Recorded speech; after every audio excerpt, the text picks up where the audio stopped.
मान्सूनपूर्व पावसामुळे राज्यभरात दाणादाण, शेतकऱ्यांचं मोठं नुकसान, घरं आणि शेती गेली पाण्याखाली।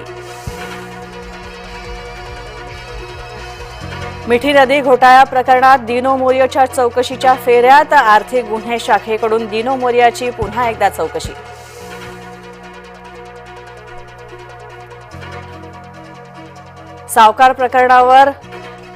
सावरकर प्रकरणावर महाविकास आघाडीत बिघाडी, राहुल गांधी नाशकात आल्यास तोंडाला काळं फासू।